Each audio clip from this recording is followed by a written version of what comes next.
The Right Danger in the German Communist Party by Joseph Stalin, published on the 19th of December 1928. Comrades, since Comrade Molotov has already stated here the views of the CPSUB delegation, I have only to say a few words. I intend to touch upon three questions which came up in the course of the discussion, and that only lightly.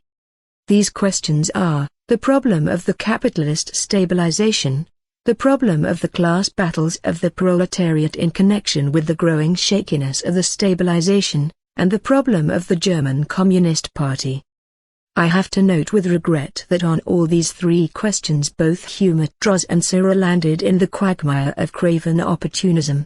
Humbert Droz, it is true, has so far spoken only on formal questions. But I am referring to his speech on matters of principle at the meeting of the Political Secretariat of the E.C.C.I, where the question of the rights and the conciliators in the German Communist Party was discussed. I think that it is precisely this speech that forms the ideological basis of the position taken up at this meeting by the minority in the E.C.C.I Presidium. Consequently, Humbert Droz's speech on matters of principle at the meeting of the Political Secretariat of the E.C.C.I cannot be passed over in silence. I said that Humbert Droz and Cyril have landed in the quagmire of craven opportunism. What does that mean? It means that, besides overt opportunism, there is also covert opportunism, which fears to show its true face. And this is precisely the opportunism of conciliation towards the right deviation. Conciliation is craven opportunism. I must, I repeat, note with regret that both these comrades have landed in the quagmire of craven opportunism. Permit me to demonstrate this by a few facts. The problem of the capitalist stabilization. The Comintern holds that the present capitalist stabilization is a temporary, insecure, shaky and decaying stabilization which will become more and more shaken as the capitalist crisis develops. This by no means contradicts the generally known fact that capitalist technology and rationalization are advancing. More, it is just because they are advancing that the inherent unsoundness and decay of the stabilization is developing. Yet what did Humbert Droz say in his speech in the Political Secretariat of the E.C.C.I? He flatly denied the shakiness and insecurity of the stabilization. He bluntly declared in his speech that the Sixth World Congress virtually condemned the vague general formula that the stabilization is unsound, shaky, etc. He bluntly declared that the Sixth Congress thesis on the third period says nothing about the stabilization being shaky. Can it be considered that Humbert Droz is correct in making this assertion? No, it cannot. It cannot, because the Sixth Congress of the Comintern said the very opposite of what Humbert Droz claimed in his speech. In the paragraph on the third period, the Sixth Congress of the Comintern plainly states that this period, that is, the third period, inevitably leads, through the further development of the contradictions of the capitalist stabilization, to a further shaking of the capitalist stabilization and to a sharp accentuation of the general crisis of capitalism. A further shaking of the stabilization. What does that mean? It means that the stabilization is already shaky and insecure, and that in the third period it will become further shaken. Yet Humbert Droz permits himself to scoff at all, including the German Communist Party, who say that the stabilization is shaky and decaying, who say that the present struggle of the working class is undermining and disintegrating the capitalist stabilization. Whom is Humbert Droz scoffing at? Obviously, at the decisions of the Sixth Congress. It follows that, under the guise of upholding the decisions of the Sixth Congress of the Comintern, Humbert Droz is actually revising them, and is thereby sliding into an opportunist conception of the stabilization. So much for the formal side of the matter. Let us now examine the substance of the matter. If it cannot be said that the present stabilization is shaky, or unsound, or insecure, then, after all, what is it? Only one thing remains, and that is to declare that the stabilization is secure, and at any rate is growing firmer. But if we are faced by a capitalist stabilization that is growing firmer, what can be meant by saying that the crisis of world capitalism is growing sharper and deeper? Is it not clear that this leaves no room for any deepening of the capitalist crisis? Is it not clear that Humbert Droz has become entangled in his own contradictions? Further, Lenin said that, under imperialism, the development of capitalism is a double process, a growth of capitalism in some countries, on the one hand, and a decay of capitalism in other countries, on the other hand. Is this thesis of Lenin's correct? And if it is correct, is it not clear that the capitalist stabilization cannot be other than decaying? Lastly, a few words about some generally known facts. We have such facts as the desperate conflicts between imperialist groups for markets and fields of capital export. We have such facts as the frenzied growth of armaments in the capitalist countries, the formation of new military alliances and the manifest preparations for new imperialist wars. We have such facts as the growing acuteness of the contradictions between the two imperialist giants, America and Britain, each of which is trying to draw all other countries into its orbit.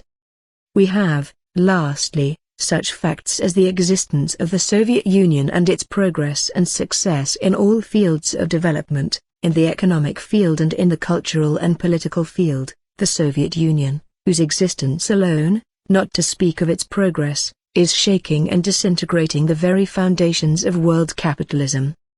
How, after this, can Marxists, Leninists, Communists assert that the capitalist stabilization is not shaky and decaying, that it is not being shaken by the very course of things from year to year and from day to day? Does Humbert Droz, and Sirra with him, realize into what a quagmire they are landing? From this error spring the other errors of Humbert Droz and Sirra. 2. The problem of the class battles of the proletariat. Just as erroneous is Humbert Droz's opinion of the class battles of the proletariat in the capitalist countries, of their character and significance, it follows from Humbert Droz's speech at the meeting of the political secretariat that the struggle of the working class, its spontaneous clashes with the capitalists, are in the main only of a defensive character, and that the leadership of this struggle on the part of the communist parties should be carried out within the framework of the existing reformist trade unions. Is that right? No, it is wrong. To assert that means to drag in the wake of events. Humbert Droz forgets that the struggle of the working class is now taking place on the basis of a stabilization that is becoming shaken, that the battles of the working class not infrequently bear the character of counter-battles, of a counter-offensive and a direct offensive against the capitalists. Humbert Droz fails to see anything new in the battles of the working class in the recent period. He fails to see such things as the Lord's General Strike, the economic strikes for better conditions of labor in France, Czechoslovakia and Germany, the mighty mobilization of the proletarian forces in Germany in the fights against the lockout of the metal workers, and so on and so forth. What do these and similar facts show? What do they indicate? That deep within the capitalist countries the preconditions for a new revolutionary upsurge of the working class movement are ripening. And that is the new element which Humbert Droz and Sirra fail to see, fail to observe, and which never will be observed at all by comrades who have become accustomed to looking backward instead of forward. And what does looking backward instead of forward mean? It means dragging in the wake of events, failing to see what is new in developments, and being caught by surprise.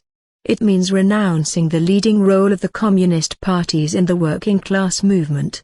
That was precisely what caused the German Communist Party leadership to come to grief in the 1923 revolution.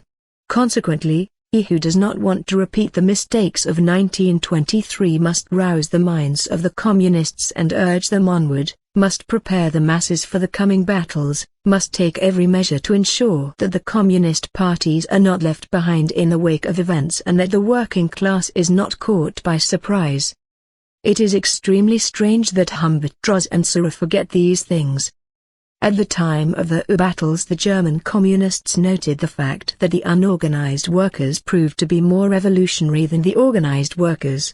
Humbert Droz is outraged by this and declares that it could not have been so. Strange.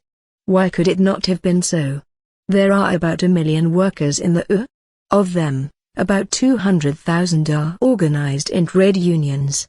The trade unions are directed by reformist bureaucrats who are connected in all manner of ways with the capitalist class. Why is it surprising, then, that the unorganized workers proved to be more revolutionary than the organized? Could it indeed have been otherwise? I might tell you of even more surprising facts from the history of the revolutionary movement in Russia. With us, it happened not infrequently that the masses proved to be more revolutionary than some of their communist leaders. That is well known to all the Russian Bolsheviks. It was this that Lenin had in mind when he said that we must not only teach the masses, but also learn from the masses. What is surprising is not these facts, but that Humbert Droz does not understand such simple things taken from the sphere of practical revolutionary experience. The same must be said of Sira.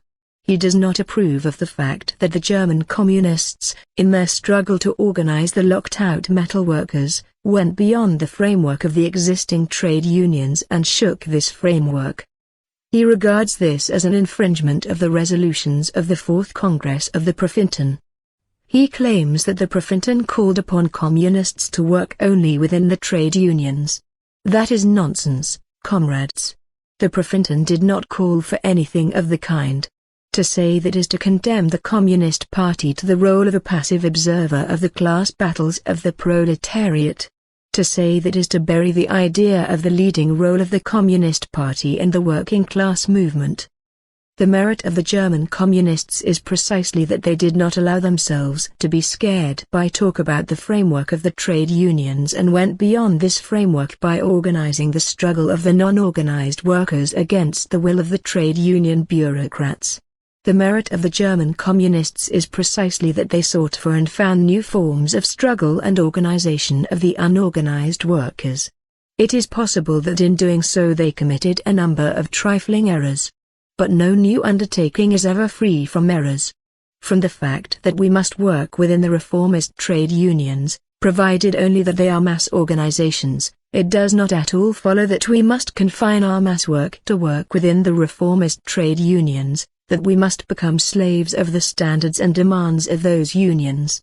If the reformist leadership is identifying itself with capitalism, see the resolutions of the 6th Congress of the Comintern and the 4th Congress of the Presidium, while the working class is waging a struggle against capitalism, can it be affirmed that the struggle of the working class, led by the Communist Party, can avoid breaking to some extent the existing reformist framework of the trade unions? Obviously, this cannot be affirmed without landing into opportunism. Therefore, a situation is quite conceivable in which it may be necessary to create parallel mass associations of the working class, against the will of the trade union bosses who have sold themselves to the capitalists. We already have such a situation in America. It is quite possible that things are moving in the same direction in Germany too. 3. The problem of the German Communist Party. Is the German Communist Party to be or not to be organized and united, with an iron internal discipline? That is the question, comrades. It is a question not only of the rights or of the conciliators, but of the very existence of the German Communist Party. There is a German Communist Party. But alongside and within the German Communist Party there are two forces which are disintegrating the party from within and creating a threat to its existence.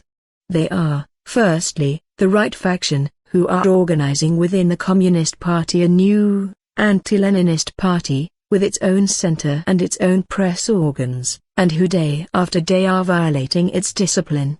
They are, secondly, a group of conciliators whose vacillations are strengthening the right faction. I shall not stop to show that the right faction is breaking with Marxism-Leninism and waging a desperate struggle against the Comintern. That was shown long ago. Nor shall I stop to show that the group of conciliators are violating the 6th Congress resolution on waging a systematic fight against the rights. That, too, was shown long ago. The point now is that this situation in the German Communist Party cannot be tolerated any longer.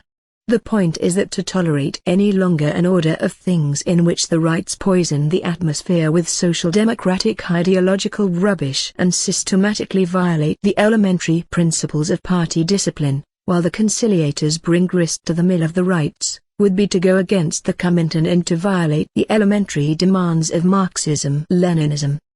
A situation has arisen similar to, if not worse than, the one which existed in the CPSUB, in the last phase of the struggle against Trotskyism, when the party and the Comintern were obliged to expel the Trotskyists from their ranks. Everybody sees that now. But Humbert Droz and Sirra do not see it, or pretend not to see it.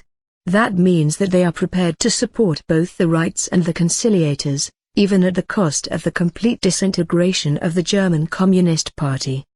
In opposing the expulsion of the rights, Humbert Droz and Sirra refer to the resolution of the Sixth Congress which says that right deviations must be overcome by means of an ideological struggle. That is perfectly true. But these comrades forget that the resolutions of the Sixth Congress by no means limit the struggle of the communist parties against the right danger to measures of an ideological order. While speaking of methods of ideological struggle against deviations from the Leninist line, the Sixth Congress of the Comintern, in its resolution on Bukharin's report, at the same time declared that, far from precluding, this presumes the utmost strengthening of iron inner party discipline, unqualified subordination of the minority to the majority, unqualified subordination of the lower bodies, as well as of other party organizations, groups in parliament, groups in trade unions, the press, etc., to the leading party centers.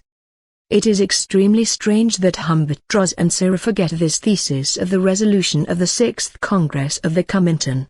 It is extremely strange that all conciliators, both those who consider themselves conciliators and those who repudiate the name, when pleading the Sixth Congress resolution systematically forget this important thesis of the Communist International. What is to be done if, instead of the utmost strengthening of iron inner party discipline, we have in the German Communist Party glaring instances of the most unceremonious violation of all discipline both by the rights and, to some extent, by some of the conciliators? Can such a situation be tolerated any longer? What is to be done if, instead of unqualified subordination of the lower bodies, groups in trade unions and certain organs of the party press to the leading party center, we have in the German Communist Party glaring instances of the grossest violation of this demand of the Sixth Congress of the Comintern by the rights and, to a certain extent, by some of the conciliators? Can such a situation be tolerated any longer? You are familiar with the conditions for admission to the Comintern endorsed by the Second Congress. I am referring to the 21 points. The first point of these conditions says that the periodical and non-periodical press and all party publishing houses must be completely subordinated to the Central Committee of the party, irrespective of whether at the given moment the party as a whole is legal or illegal. You know that the right faction have two press organs at their disposal. You know that those press organs refuse even to hear of any subordination to the Central Committee of the German Communist Party. The question arises, can such a scandalous state of affairs be tolerated any longer? The 12th point of the 21 conditions says that the party must be organized on the most centralized lines, that within it must prevail iron discipline bordering upon military discipline. You know that the rights in the German Communist Party refuse to recognize iron discipline, or any discipline whatever, except their own, factional discipline. The question arises, can this scandalous state of affairs be tolerated any longer? Or perhaps you will say that the conditions endorsed by the Second Congress of the Comintern are not binding on the rights? Humbert Droz and Sirra raise an outcry here about imaginary violators of decisions of the Communist International. At the present time, in the shape of the rights we have real, not imaginary, violators of the fundamental principles of the Communist International. Why, then, do they keep silent? Is it not because they want, under the guise of a verbal defense of Comintern decisions, to smuggle through a defense of the rights and a revision of these decisions? Particularly interesting is Sirra's statement. He vows and swears that he is against the rights, against he conciliators, and so forth. But what conclusion does he draw from this? Is it, do you think, the necessity of fighting the rights and the conciliators? Nothing of the kind. He draws from this the extremely strange conclusion that it is necessary, in his opinion, to reorganize the existing political bureau of the Central Committee of the German Communist Party. Just think.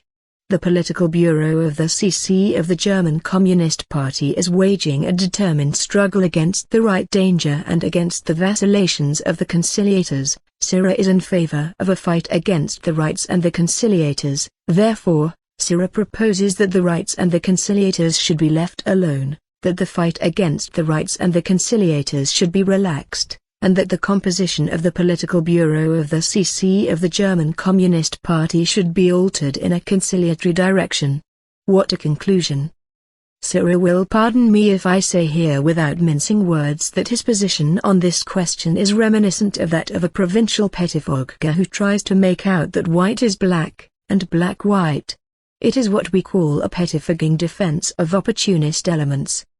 E.C.C.I. proposes that the political bureau of the E.C.C.I. of the German Communist Party should be reorganized, that is, that some members should be removed from it and others put in, that they should be replaced by others.